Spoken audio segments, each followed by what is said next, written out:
Once upon a time, and not so very long ago, there was a wise old professor who lived amongst the dreaming spires of the city of Oxford in England. Well versed in the classics and ancient mythology, he wrote seriously upon these erstwhile topics, while teaching those university students fortunate enough to find themselves attending his lectures. However, distinguished as he undoubtedly was in these hallowed halls of learning, his greatest literary achievement came from what appeared to be a simple children's story. The tweed-jacketed man in question was none other than C.S. Lewis, and the remarkable work of fiction that is still delighting children to this very day is The Lion, the Witch and the Wardrobe.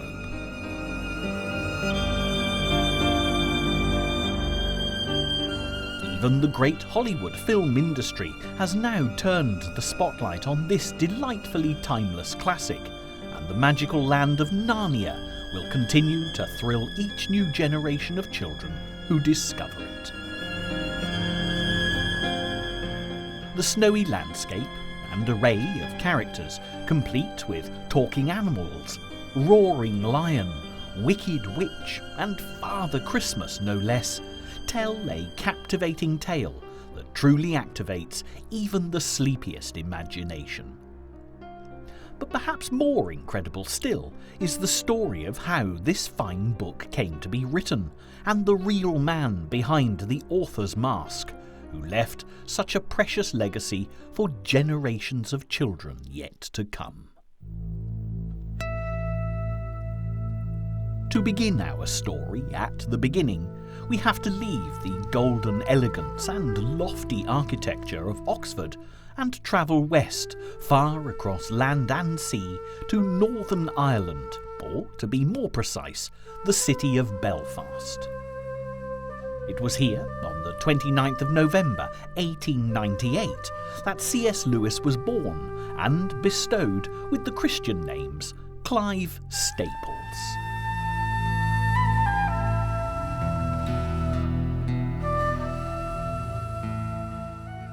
For those in search of the actual birthplace, Dundela Villas, this modern block of flats is the place you'll find, the auspicious event marked by a simple plaque. Although obviously disappointing due to the demolition of Dundela Villas, don't dismiss this redeveloped site too quickly, because just across the road you can see examples of what the Lewis house would have looked like. This would have been an affluent place for a growing family to live, and the future appeared to be all set fair. Yet despite the modern block of flats, C.S. Lewis devotees are very definitely in the right vicinity, and a short walk to the Church of St. Mark's, Dundela, will reveal much.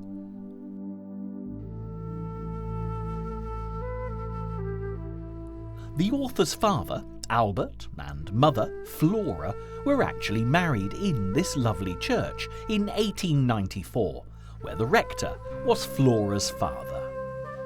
Naturally, when their first son, Warren Hamilton Lewis, was born in June 1895, he was christened here in this very font, as was Clive Staples Lewis when he arrived 3 years later. Albert Lewis was by profession a lawyer, and a very good one too, and pretty soon craved a more substantial abode for his family. Now, fortunately for us, the house he built, overlooking Belfast Harbour, still stands today, and is called Little Lee, just as it was when C.S. Lewis was a boy.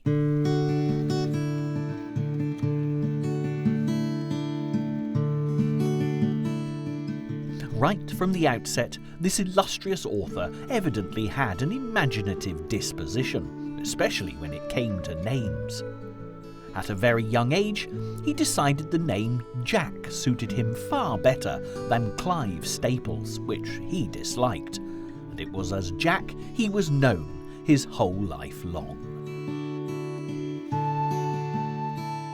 also rechristened his brother Warnie, which also stuck, and in the spacious rooms, most notably the attics where they played, Jack and Warnie Lewis were inseparable, or so, for a short while at least, it seemed.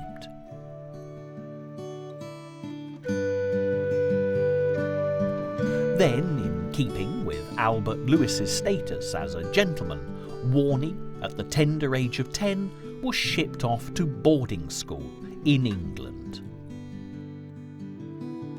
Left behind, Jack spent a great deal of time with his mother and developed a great love of reading, most notably the tales of Beatrix Potter, complete with various animals brought to life in her charming stories. The development of Jack's creativity at this point, most Narnia fans will tell you, was critical, and this is a good point at which to consider the Celtic storytelling tradition that Ireland is famous for, which undoubtedly contributed to the evolution of young Jack Lewis's eloquent writing talents.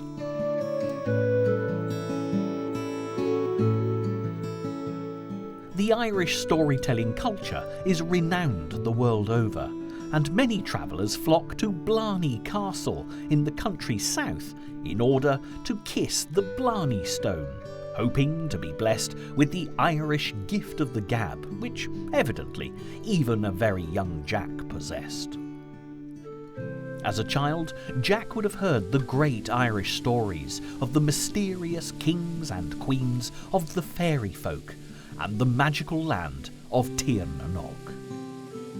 This land of eternal youth, as it literally translates, lies beneath the rippling waters of the country's beautiful lakes, and there are folk who declare that anyone who stands at the water's edge as the sun rises on May Day morning might be lucky enough to witness a host of fairy folk floating across the lake surface, playing beautiful music, dancing and singing as they go. The concept of Narnia, therefore, as a magical fairyland, normally hidden from mortal gaze, is certainly steeped in this great Celtic tradition, despite the fact that C.S. Lewis was brought up in Northern Ireland, which is, to this day, part of the United Kingdom. For Jack Lewis, at home with his mother Flora, a Celtic heritage, combined with her active efforts to broaden his horizons, saw the pair enjoy trips to Paris and the Eiffel Tower to improve the boy's French, and forays across the water to England to visit London and its wealth of intriguing historical locations. Jack delighted in tales of kings, queens, and knights in shining armour, and touring the Tower of London must have been thrilling, and a trip to London Zoo would have certainly encouraged Jack to expand his knowledge of animals, perhaps introducing him to lions, up close and personal, for the very first time.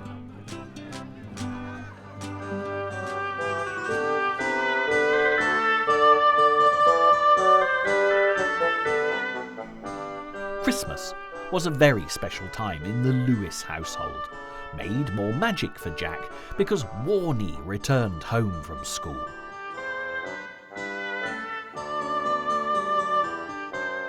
With relations all around the sumptuous laid table, Albert Lewis was at his very best, telling wonderful stories, entertaining one and all, with a normally well-hidden gift that it would seem he passed on to his youngest son.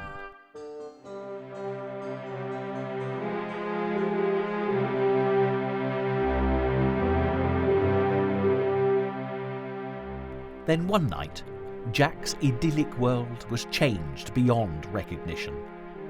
Unable to sleep because of toothache, he cried for his mother, but she never came. Flora Lewis was gravely ill, and instead of her comforting presence, Albert Lewis appeared to tell his son that his mother had cancer, which shattered everything that the little boy held dear. Despite Jack's constant prayers to a benevolent God to spare Flora's life, the end came swiftly on August the 23rd, 1908, when Warnie was 13 and Jack only 9. The wardrobe doors were slammed shut on childhood, and the magical world of make-believe and the future looked bleak for the imaginative small boy who no longer ran happily to the attic rooms of Little Lee to play. Neither could he forgive God for letting Flora die, and before his 10th birthday, Jack had lost his faith. Equally grief-stricken, Albert Lewis turned away from his sons and sought solace in his legal work, the tragedy effectively robbing Jack and Warnie of both parents. It was therefore decided that Jack should accompany Warnie back to school in England, beginning a chapter in the boy's life reminiscent of Charles Dickens's Oliver Twist or Nicholas Nickleby. The public school chosen, Wynyard, was poor with the pupils treated harshly, and Jack and Warnie begged their father, by a constant barrage of letters, to remove them. Eventually, Warnie was sent to Malvern College, set in some of the most beautiful countryside to be found in the heart of England. Jack, meantime, only escaped hardship when Wynyard closed, as he was too young for Malvern College, and returned to attend school in Belfast.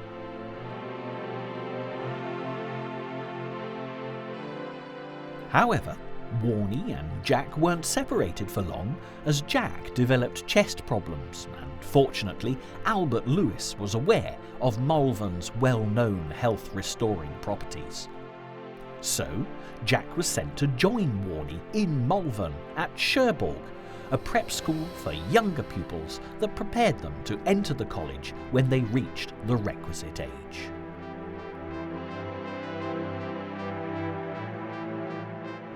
The English preoccupation with health-giving spa water blossomed through the 18th and 19th century, and Malvern, in the shadow of the dramatic hills, was a popular destination to take the waters. The town was renowned for improving the health of those suffering with chest complaints, and therefore was an obvious location for Albert Lewis to send his ailing son to. Visitors to Malvern today will soon discover that the town and surrounding area inspired the creative genius of the great English composer Edward Elgar. However, it didn't seem to have quite the same effect on the Lewis boys. Jack Lewis displayed evident academic abilities at Cherbourg and was a willing scholar who was readily accepted into Malvern College when the time came. The same could not be said for Warnie, who would have been expelled for smoking and falling behind with his work had Albert Lewis not intervened to have his eldest son transferred to Sandhurst for military training.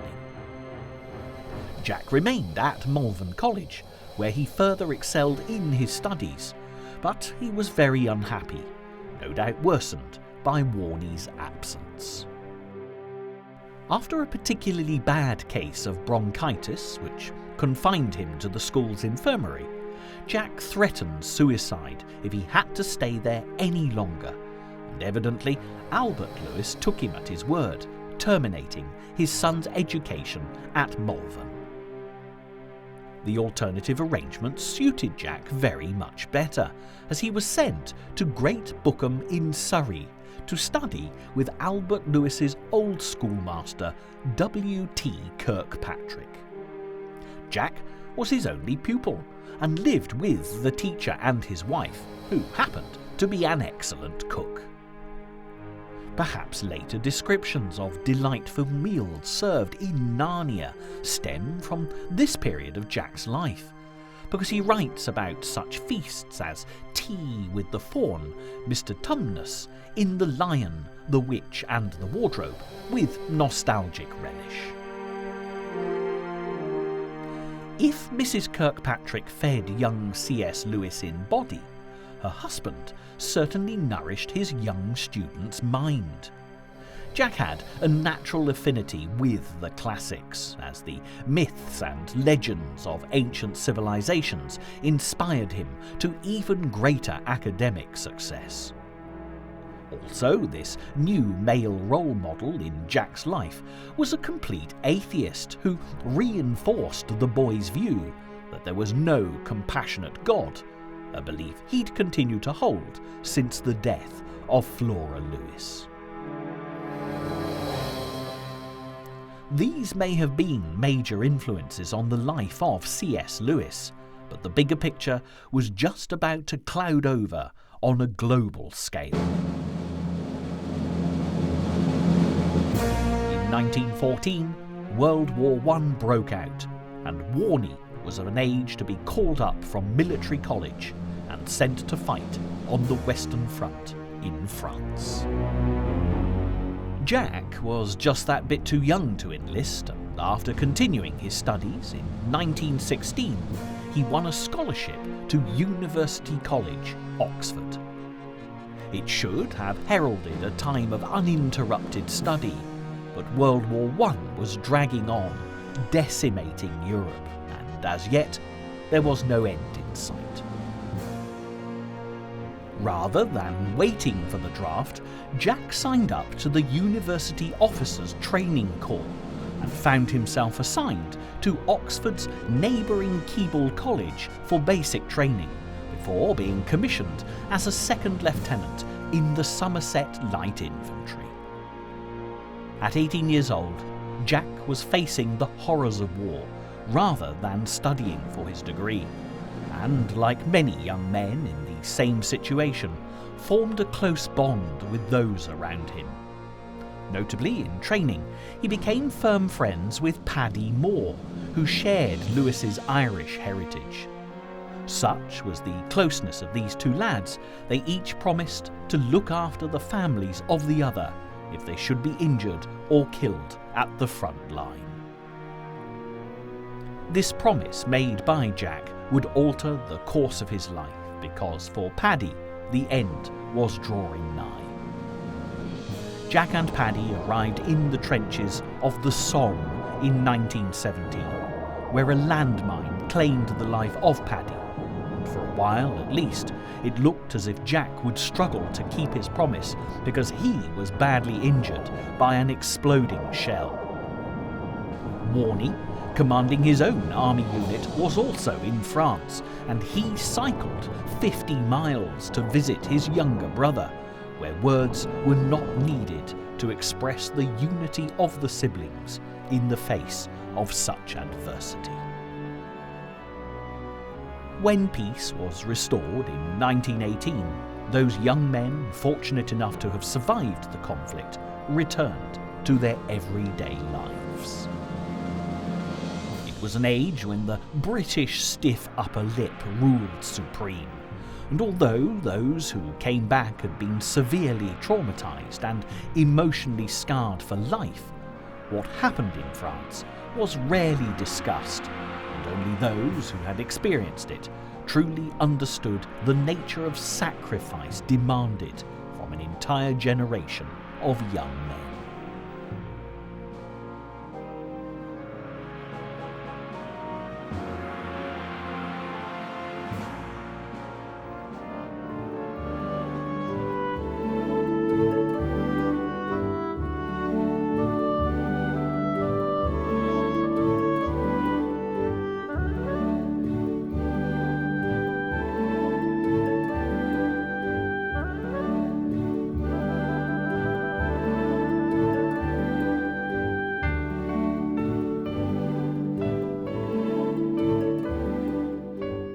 Jack Lewis was one of the lucky ones with a place at Oxford to return to, and the restorative powers of this great university certainly worked their magic.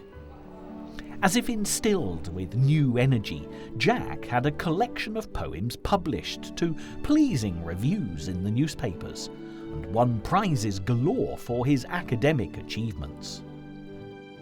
Through the 1920s, Jack made excellent progress, and by 1924 had been elected as a Fellow to Magdalen College, Oxford, where his duties included tutoring students in English language and literature. It was a post he would continue in for almost 30 years.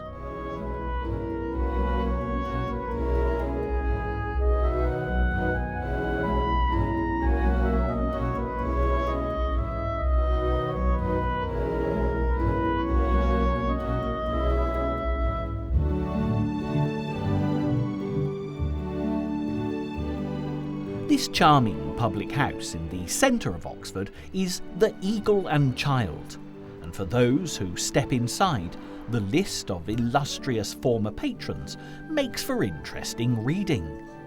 It includes both C.S. Lewis and J.R.R. Tolkien, the author of The Lord of the Rings, who'd become Jack's great friend at Magdalen College. Tolkien was also a Fellow, teaching English, and had been equally traumatised by the horrors of World War I, so there was an instant affinity between the two men. Along with other like-minded scholars, they met in the Eagle and Child to enjoy a pint of good ale and smoke a pipe of fine tobacco, while sharing their literary ideas and, no doubt, the odd juicy morsel of Oxford gossip into the bargain. The pub was nicknamed the Bird and Baby, and the group of scholars took the name the Inklings. And what a hive of creative activity this would prove to be. On a spiritual level, there was an equal amount of discussion led by the devoutly Catholic Tolkien, and over a period of time, Jack regained the Christian faith of his childhood.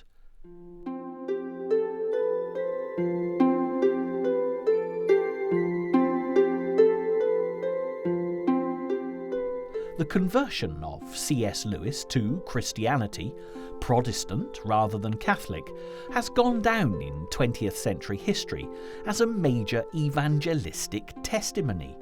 But the man in question actually described himself as the most reluctant convert in all England.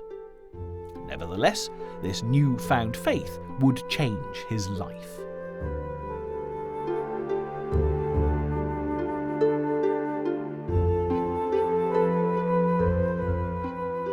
It was a successful and satisfying time for Jack Lewis, yet he never forgot the promise he made to Paddy Moore. When the young man died on the blood-soaked battlefields of France, he left behind his mother and sister, and true to his word, Jack provided for them both, and they all lived together at various addresses in Oxford.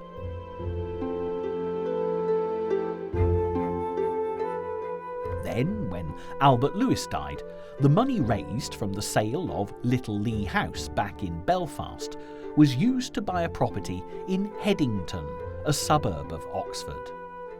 Mrs. Moore also received a small legacy from a relative's estate, and together with her daughter Maureen, Jack and Warnie, they became the proud owners of the Kilns, a fine house with beautiful grounds, complete with a private wood and its own lake. It was a truly inspirational place. Today, even though the area has become considerably more built up, you do get a sense of a moment in time captured forever, typical of a fast disappearing rural England. The Lewis brothers settled into a comfortable routine, Jack only having a short distance to travel to Magdalen College, and Warnie was so delighted with their new home that he retired from the army, having achieved the rank of major. Had life at the Kilns quietly run its course for our two bachelor boys, it's unlikely that the Chronicles of Narnia would ever have been written. But as the storm clouds of World War II gathered in the mid-1930s, all of Great Britain, including sleepy old Oxford, faced a terrifying threat. As Adolf Hitler and Nazi stormtroopers marched through Europe, the people of Britain's island nation stood firm, and when Hitler invaded Poland in September 1939, the Prime Minister, Neville Chamberlain, announced that war had been declared on Germany. All those who saw active service in World War I had hoped and prayed that it would be the war to end all wars, and Jack and Warnie had been no exception.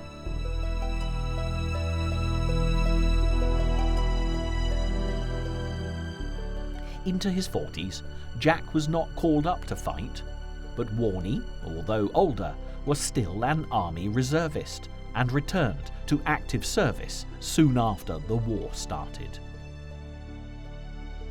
During the war years, Jack continued to have his work published, including the Screwtape Letters in 1941. This collection of tongue-in-cheek letters from an old devil called Screwtape to the younger devil, Wormwood, on how to win Christians from their faith was hugely popular, putting the pleasantly surprised Oxford professor into the limelight. Interestingly, it said he got the idea for the book at Holy Trinity Church in Headington, where he and Warnie worshipped, during a particularly long and dull sermon. With war raging and London being bombed on a nightly basis, the BBC picked up on this uplifting spiritual work and invited C.S. Lewis to write and broadcast by radio inspirational messages to the nation. By 1942, C.S. Lewis had become a household name with his religious books and broadcasts, but the very bombs and devastation that had created such a demand for Jack's own unique brand of attractive theology sent the author in a very different direction. Now, the only experience Jack and Warnie Lewis had of children up to this point was the fact that once, albeit a long time ago, they had themselves in the dim and distant past been children. This all changed as the war gathered momentum and the German bombers relentlessly attacked the cities of Britain. Today, it's hard to imagine children as young as 4 being separated from their mothers and sent off to live in the country with complete strangers. But this is precisely what happened with the nation's evacuation program.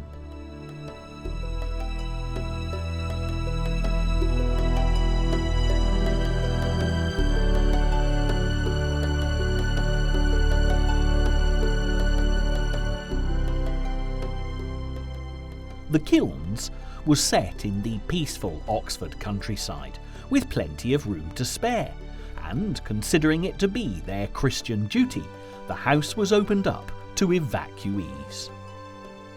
Jack was a natural storyteller, as we already know, and he entertained his young guests with made-up tales, which must have been a great comfort to the children, missing their homes and families.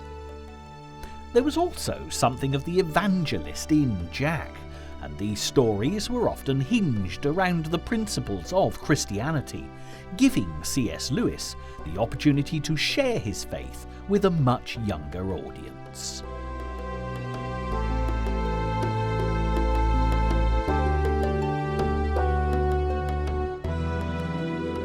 However, Jack was certainly rewarded for his philanthropy, when one of the little girls staying at the Kilns was intrigued by an old wardrobe in the hallway, which one day she hid inside, and later told her host all about it. For Narnia fans everywhere, this is very familiar indeed, and the incident must have planted the original concept for the lion, the witch and the wardrobe in Jack's imagination.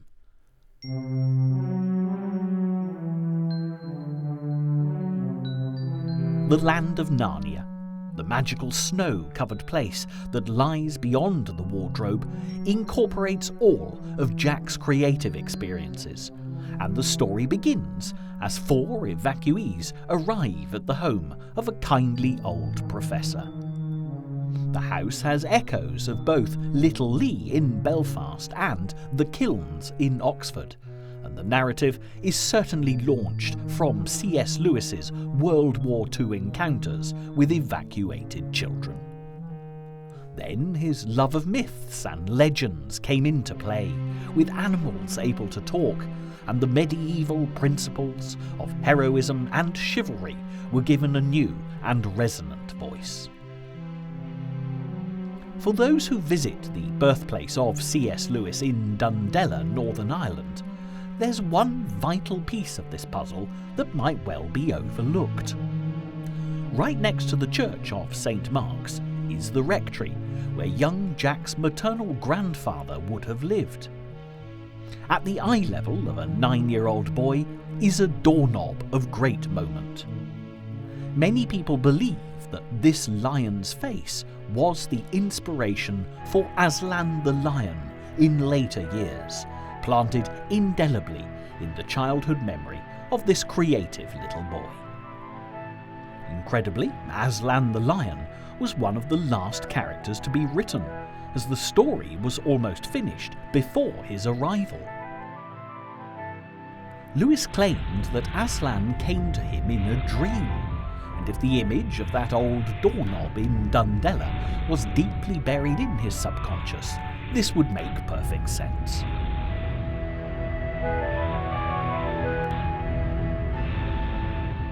Naturally, as the story of Narnia's snow-covered woods developed, Jack took his writing along to share with the Inklings at the Bird and Baby pub, but was sadly disappointed by some of their reactions. J.R.R. Tolkien, who was already engrossed in working on The Lord of the Rings after the phenomenal success of his children's story, The Hobbit, found The Lion, the Witch and the Wardrobe disjointed and a muddle of unrelated mythologies, and even went so far as to advise his friend to abandon the project altogether. Harsh as this sounds, it's hardly to be wondered at, because Tolkien's meticulous attention to detail was so different to Lewis's far more bumbling enthusiasm, and if there was one thing J.R.R. hated, it was allegory. Whether C.S. Lewis set out to make Aslan represent Jesus Christ is debatable, because it's far more likely that his passionate evangelical brand of Christianity simply materialised in everything he did. Nevertheless, this religious message, incorporated in the Chronicles of Narnia, would have been sufficient to have J.R.R. Tolkien screaming allegory at the top of his voice. Although Jack was rather upset at this reaction, other Inklings were more encouraging, and he finished his story, which is actually dedicated to Lucy, the daughter of one of his fellow literary enthusiasts at the Bird and Baby. When C.S. Lewis presented The Lion, the Witch and the Wardrobe to his publisher, despite being completely different to the type of books he was known for, they happily obliged, because of Jack's ever-growing popularity and reputation. It was a wise decision, because when The Lion, the Witch and the Wardrobe appeared in bookshops nationwide, the children of Britain, quickly followed by the rest of the world, took his delightful story to their hearts.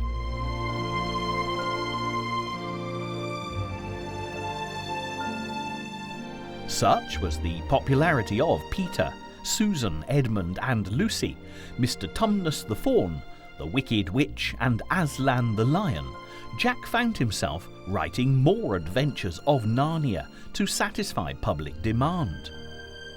Between 1950 and 1956, there were a total of 7 Narnia books published, although they were not all written in chronological order.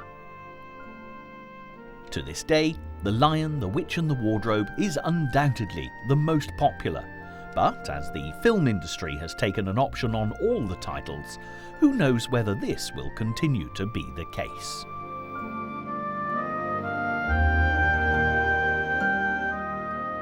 The elements of fate and perhaps faith had drawn together to create the most unlikely of children's authors, but the twists and turns of coincidence had not yet finished playing games with Mr. C.S. Lewis. Describing himself as fat, bald, red-faced and double-chinned, Jack, after so many years of bachelordom, was hardly a prime candidate for romance. But in the post-war 1950s, as a wave of optimism spread across Britain, love was definitely in the air. As The Lion, the Witch and the Wardrobe and Jack's other more theological books sold beyond the author's wildest dreams, he donated most of his royalties to those less fortunate than himself. Content, he continued to live the uneventful life of an Oxford University Fellow at the Kilns, and Jack claimed that 1952 was the happiest year of his life. Warney would have suggested that Mrs. Moore's death the previous year might have had something to do with this, as he felt she'd been a constant drain over the years on his good-natured brother. He wanted for nothing, or so he thought, but true love was quite literally waiting in the wings.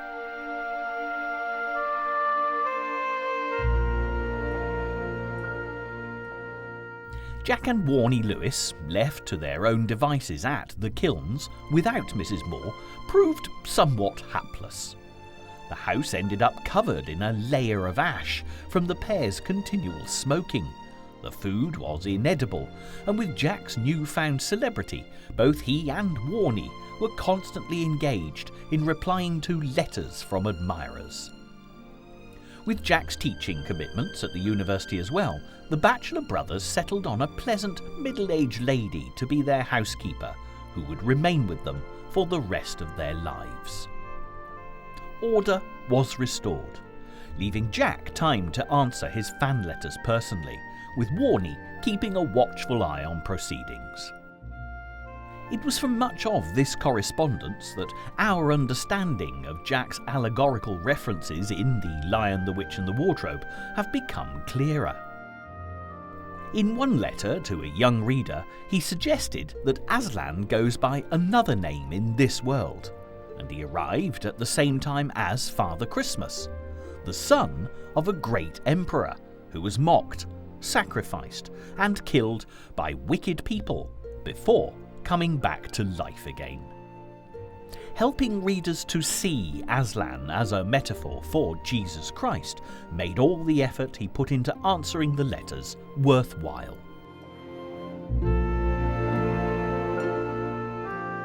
The subtleties of Turkish delight which so captivated and corrupted Edmund in the book, and represented the apple from the Garden of Eden, might never have been picked up had it not been for Jack's letters, although the result of such knowledge was not always popular. Some felt tricked by C.S. Lewis when they discovered that the story they'd fallen in love with as children was so loaded with religious allegory. But such was the strength of the author's rediscovered faith, it would have been impossible to separate Christian teaching from both the man and the writer. Even the original illustrator of The Lion, the Witch and the Wardrobe, Pauline Baynes, was unaware of the religious significance of Aslan the Lion when she was drawing him.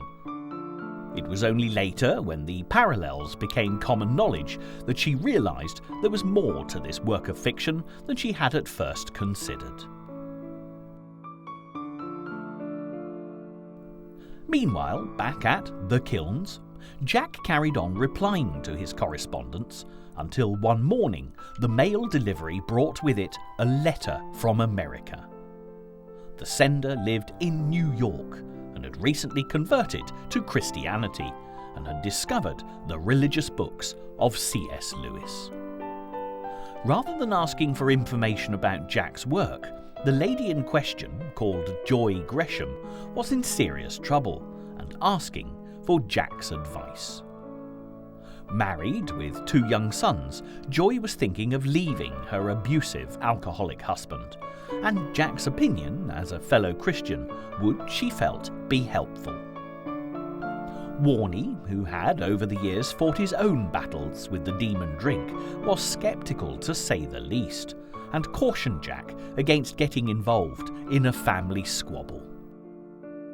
Nevertheless, a correspondence began across the Atlantic that blossomed despite the unfortunate circumstances that had forced Joy to write to Jack in the first place. He found her intelligent, bold and witty, and she found him a great comfort as she struggled to hold her family together. Then, in 1952, Joy took a holiday in England and made arrangements to meet Jack in Oxford for afternoon tea. Over cake and cucumber sandwiches, the conversation was like nothing C.S. Lewis had ever experienced before. Although almost 20 years his junior, Joy was fearlessly intellectual and not in the slightest bit intimidated by the great man. A firm friendship was cemented, and when Joy went home to America, the correspondence between them continued. What Joy discovered on her return to America was a further deterioration in circumstances. Her husband was more physically abusive than ever, and fearing for her 2 little boys, she made plans to move to England permanently. Jack helped her wherever he could, especially with expenses, and the little family settled in London. However, they did visit the Kilns so that the boys could meet the author of their favourite book, The Lion, the Witch and the Wardrobe. C.S. Lewis saw education as vitally important, and he'd set up a charitable trust with his book royalties to help the needy, especially young people unable to afford an education. It was from this fund that Jack paid for the Gresham boys' schooling, and after a while he even managed to find Joy and the children a house in Oxford at 10 Old High Street, Headington. They were then just minutes away from the Kilns, and the visits between the 2 houses were frequent. Even the sceptical Warnie warmed to the Greshams, and the closeness between Jack and Joy grew on a daily basis. Surprisingly, despite Jack's success as a writer, and the fact that he'd been a fellow at Magdalen for almost 30 years, he was never offered a full professorship at Oxford. It was something of an insult, and may have been due to Jack's more contemporary evangelical Christian views, rather than the university's traditionally established high church standpoint. Word reached rival Cambridge University's English faculty that the renowned C.S. Lewis was feeling undervalued, and he was offered a full professorship in medieval and Renaissance studies that was created especially for him. Prompted to redress their neglect, Oxford did offer Jack his full professorship, but it was too little, too late, and after so many years in one place, C.S. Lewis took a position at Cambridge. However, although his academic preference might have been Cambridge, domestically he had no intention of leaving Headington, the Kilns, Warnie, and by then, Joy. Consequently, he stayed at Cambridge in the week and spent weekends and holidays at Oxford. All was running smoothly, until Joy received a letter from London telling her that her visa had expired. Along with her 2 sons, she would have to return to America immediately, something that was by then unthinkable. They adored England, and the boys were settled in school, not to mention how close to Jack Joy had become. The best possible solution appeared to be a marriage of convenience, to be kept completely secret between Jack and Joy. She would automatically become a British citizen, and life could continue for one and all undisturbed. In a short ceremony at Oxford Registry Office on April the 23rd, 1956, the couple were married. Another hurdle in this unusual relationship had been overcome, but fate was not destined to show kindness to these particular newlyweds.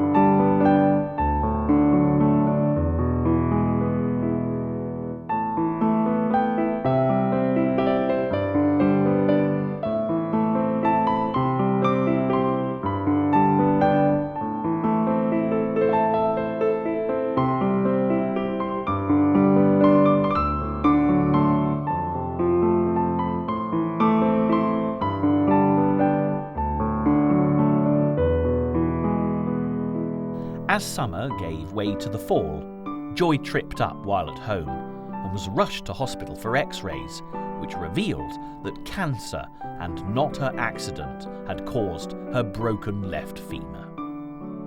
Surgeons operated and radiation treatment followed, but the prognosis was poor.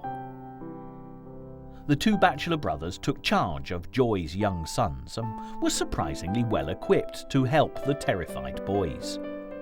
Memories of little Lee and Flora Lewis's courageous but futile fight against cancer must have come flooding back. However, at least they understood what David and Douglas were going through.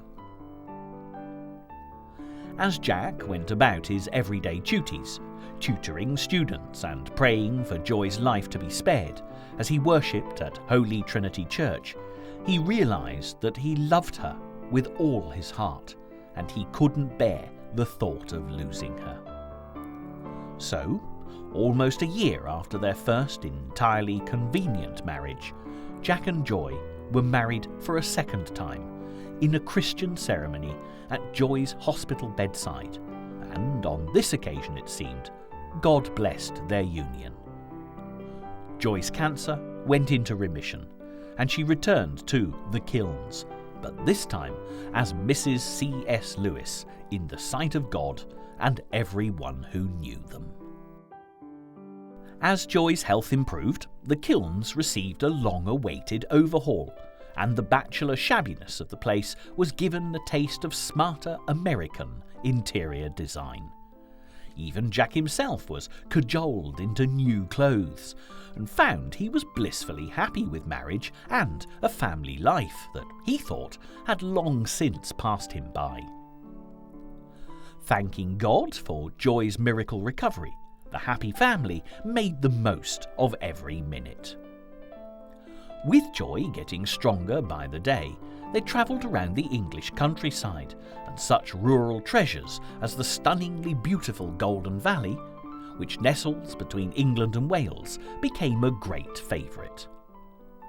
The lovely Malvern Hills, where Jack had spent so many of his formative years, delighted Joy, David and Douglas, who spent their school holidays exploring England's green and pleasant lands.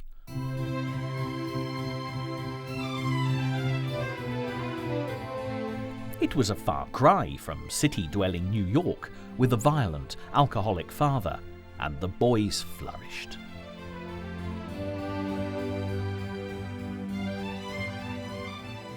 Then, of course, there was Ireland, country of Jack's birth, and source of so much of his literary inspiration. Naturally, he wanted to share the experience with Joy, and the couple toured the Emerald Isle together, tracing the footsteps of the great Celtic storytellers who'd gone before. For Joy, travel was vitally life-affirming, and a new friend introduced her to the modern motor car.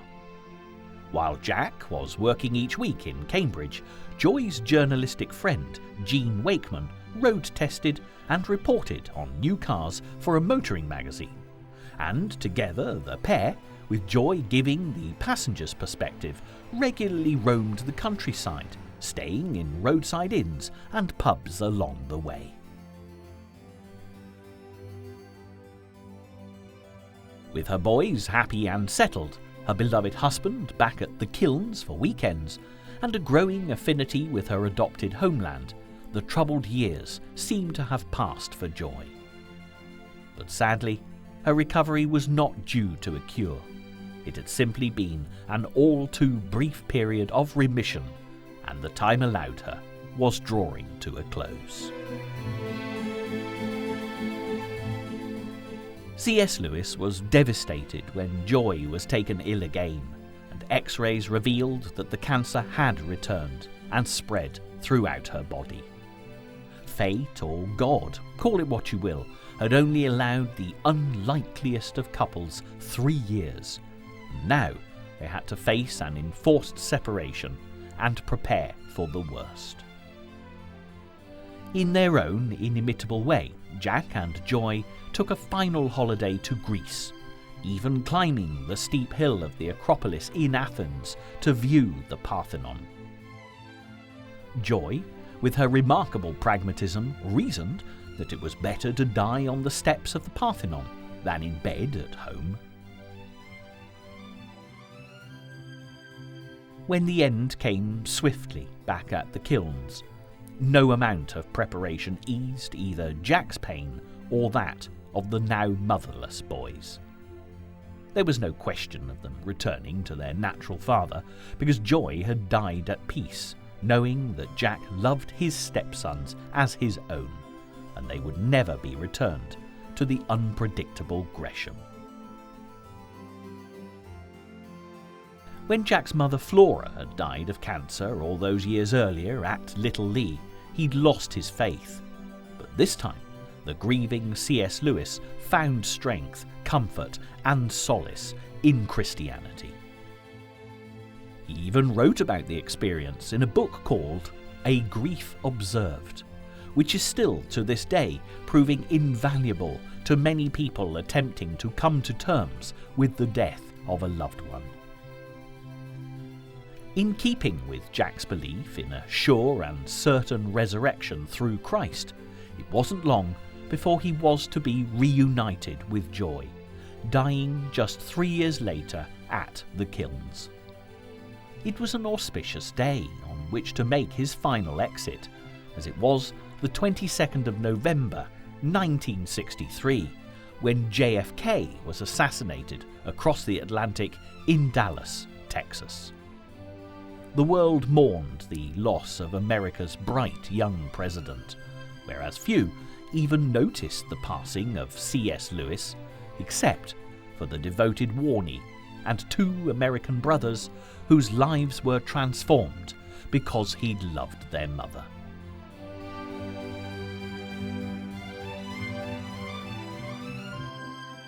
Yet the legacy of C.S. Lewis lives on, as his Chronicles of Narnia thrill countless new generations of children the whole world over. Hidden away in the dusty confines of Oxbridge Academia, C.S. Lewis could never have imagined his fictional creation would still be delighting readers, children and adults alike, into the 21st century and beyond. Whether you stand by C.S. Lewis's grave here at Holy Trinity Church, Headington, search out the Kilns just along the road, wander the hallowed halls of Magdalen College, Oxford, or cross the water to Belfast to find St. Mark's, Dundela, and this evocative statue that marked the centenary of the great writer's birth, you'll never get closer to the man behind the myth than you will by reading his truly enchanting children's books. It's ironic that Douglas Gresham, C.S. Lewis's stepson, should be the co-producer of the latest Hollywood blockbuster movie, The Lion, the Witch and the Wardrobe. But it simply confirms that the legacy of Narnia is in very safe hands indeed. As we bid a fond farewell to Aslan, the wardrobe, the children, and the wise old professor, there's one thing you can be absolutely certain of.